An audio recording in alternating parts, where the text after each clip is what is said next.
We are going to now switch gears over to a little bit of high school football.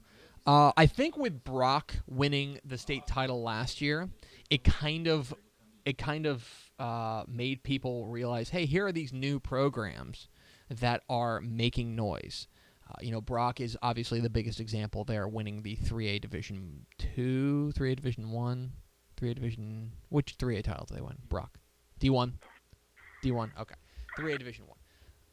So there's new programs sprouting up all over the state. One of them is Krum, another team that has made huge strides early in their existence.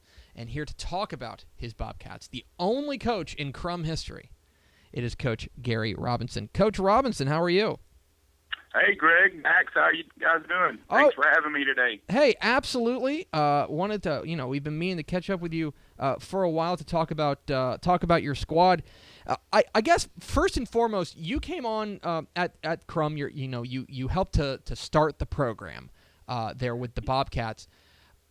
Was there a plan from the start about we want to be at X place X number of years into the program?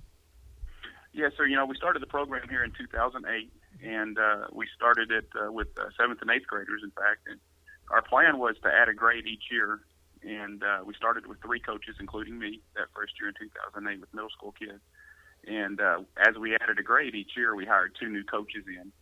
And, we first got we went on with the plan, and in 2012 we had our first varsity UIL season, and ended up with the staff of 12. And that season, we were planning really for it was before 6A came along. We were planning for a 2A classification, and we missed the cutoff by 10 students and ended up going 3A. But really, it kind of turned out to be a blessing because that first season we were 9-0 going into the last game of the season against Gainesville for the district championship. Ended up getting beat on the last play of the game with 4 seconds left. But went 9-2 that year and got beat by Salina in the first round. So. We knew then that we might have something special here in Krum. We figured out real quick that our kids play with a lot of pride. There's a lot of pride in Krum and a lot of support. And so we felt like we had built a solid foundation and, feel like we can make this thing happen. So it's safe to say blessing. Yeah, exactly. It's safe to say then that that this program's achieved or overachieved even your expectations thus far?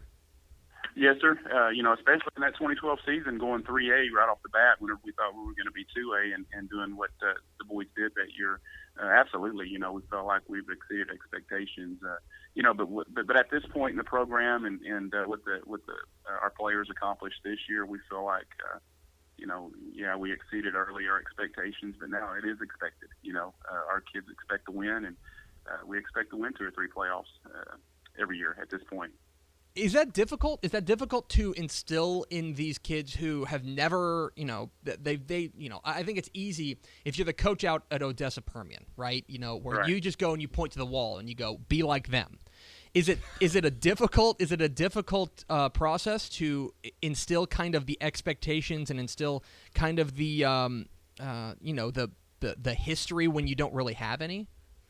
I didn't know what to expect coming into it in 2008, and I didn't know if it would be difficult or not. But there's a lot of winning tradition in Krum, and it starts way back in the late 60s and the early 70s. They won their first state championship in basketball in 1971. And they've won 5 state championships in basketball. We've won some state championships in cross country. And, there's winning tradition here. The community of Krum knows how to win. There's a lot of pride. There's a lot of support for the young people in Krum. And, I think that just transfers over. And it transferred over to football. It's transferred over to volleyball, which is another new sport in Krum, into all of our sports. And so that winning tradition is something that we can lean on no matter what sport started it, back in 1971 when we won that first state championship in basketball or whatever it is. So really it hasn't been as difficult as I thought it would be, simply because the community of Krum has a lot of winning tradition way before football was here. Last year, you guys made a drive into the state quarterfinals, the regional final, falling once again to Salina. two questions. One, what was the moment last year where you felt like this thing could have something really special and make a deep playoff run? And secondly, I imagine you're not sending any Christmas cards to Salina? Right. We're happy that they're out of our district and we've landed in Region 1. And they're in Region 2, so if we get an opportunity to play them again, it probably won't be to the state semifinals, and hopefully we'll be fortunate enough to make it that far and get another chance to play them. But I think that going back to your question, I felt like really we had some ups and downs during the regular season.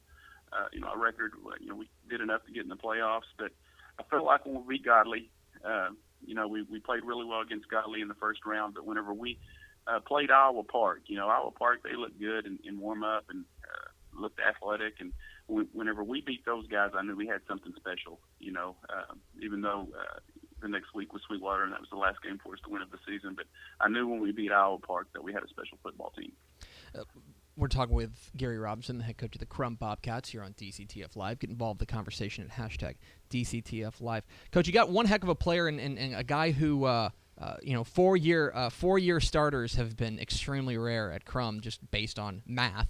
But you got a guy in Brandon Reeves who is a playmaker all over the field. I imagine that's pretty nice on the sideline. Just say, hey, give the ball to Brandon Reeves.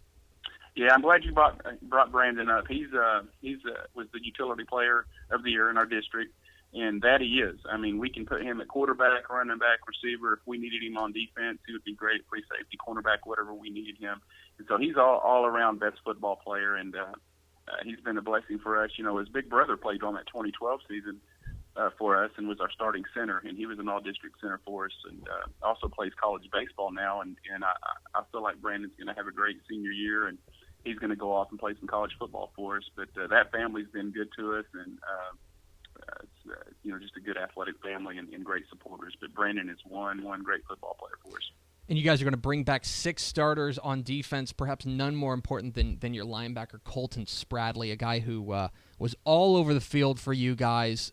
For a young program, for any program, senior leadership is especially important. I imagine Spradley is as important to a defense as you're going to find in your classification. Yeah, Colton, whenever he was a sophomore, he was I think it was second team All-State for us, and then last year as a junior, he was All-Area and had about 140 tackles. But most importantly, what Colton brings to the table is great leadership. He'll be a third-year starter, and but the leadership, he's the quarterback of the defense. The kids respond to him very well, and he does a great job leading that defense up. We've got a senior linebacking crew and Ryan Gibson, who is also a great linebacker for us, and Boston Castillo will be back playing for us next year as a senior. So our front 8, 7 or 8 kids, in fact, are going to be seniors. So we should be solid up front. We're looking forward to watching that defense play this year. The other thing that we've gotten to know about Krum is that every year it seems like you have 1 or 2 guys that for every team in the state, there's a couple guys that are on our radar, a couple guys that coaches, tell us, hey, watch out for these guys. They're going to be great. Yeah. But then Krum, it seems like you guys have always had a tendency to have 1 or 2 guys who have come kind of from off the radar, guys that aren't necessarily we're not paying attention to, or youngsters who are just now coming up to varsity. Is there anybody on your squad that you can give us a little bit of inside information, tell us to keep an eye out in the future? I think if you look at our running back, Hayden Knight, he had a good season for us last year as a junior. I think this year he's going to have a breakout season at running back. If you look at a kid that's coming up from the JV, he's going to start at cornerback for us, Caleb Schertz. He'll take, we had our seniors, our secondary was seniors last year, and they've all graduated out, so he'll take one of those spots. And I think you're going to see him have a great season as well, Caleb Schertz and Hayden Knight. UIL realignment, of course, on the minds of everybody around the state, and you guys get drawn into District 3, 4A, Division 2. You mentioned getting away from Salina, but at the same time, on one hand, you have a 5-team district, which you'd say, okay, well, yeah, that's good. You got a higher percentage of making the playoffs. But at the same time, I look up and down your district, and that's a really talented district with a couple squads like Graham and Iowa Park that are going to be very dangerous. When you take a look at your district draw, what are your overall impressions? Yeah, it's a tough district.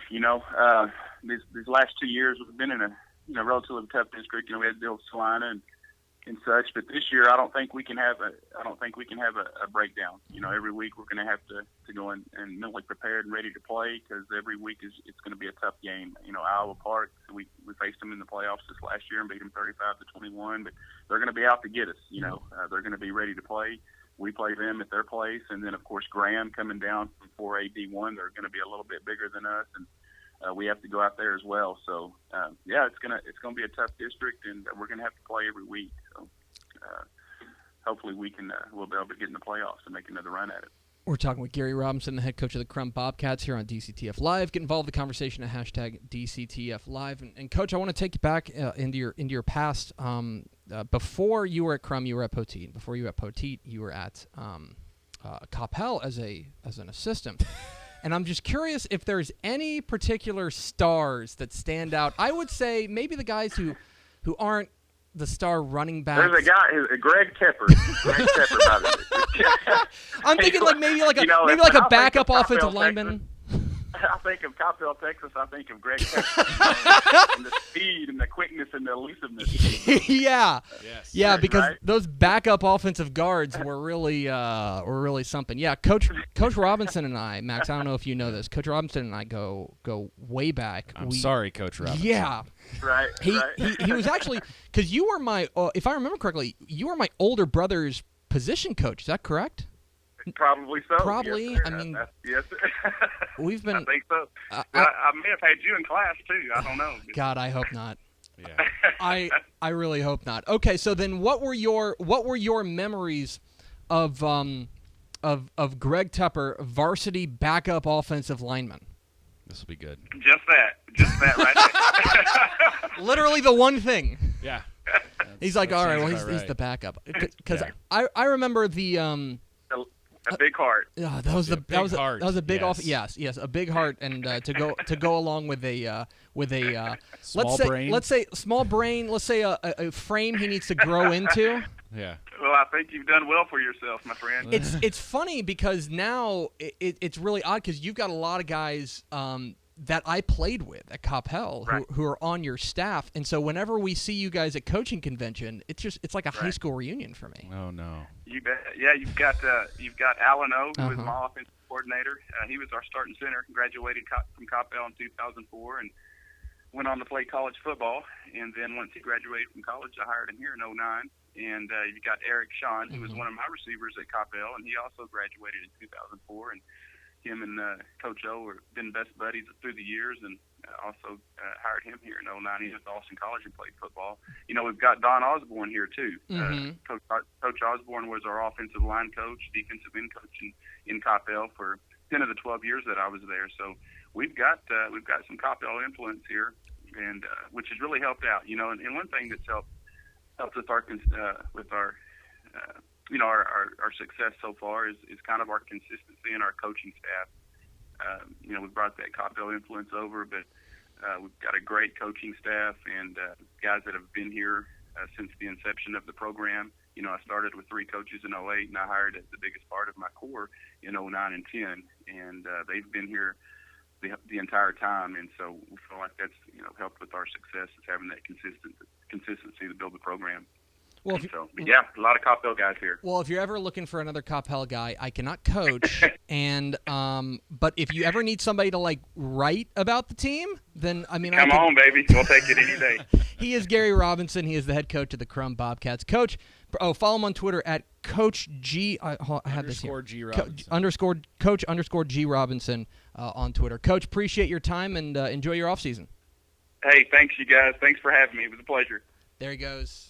Gary Robinson, the head coach of the Krum Bobcats.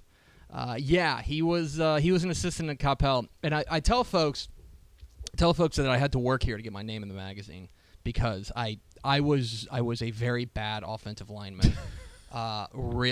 Just horrifying. When people ask me, they'll be like, "Hey, did you play Texas high school football?" Yeah. I was like, "Yeah, I played." Well, played is a generous term. Suited up. They gave me a jersey. Yeah. They gave me a jersey. So good to talk to Coach Robinson. He's a good dude and doing big things at Krum. And Salina has been the thorn in their side. And so the fact that they won't have to see them until a state semifinal is potentially very, very good. And I'll tell you, you look at Region 1 of that, I mean, Sweetwater's going to be there, but at the same time, they beat Sweetwater last year. Sweetwater's going to be there, and past that, you probably look at either whoever you think. I mean, Monahan's going to be very good, but whoever then wins District 3, either Krum or Graham, you would say, okay, that's probably going to be the team to beat in Region 4, maybe aside from Sweetwater. But a very, very a good story out there, Krum, of like Brock hitting the ground running and being a successful program.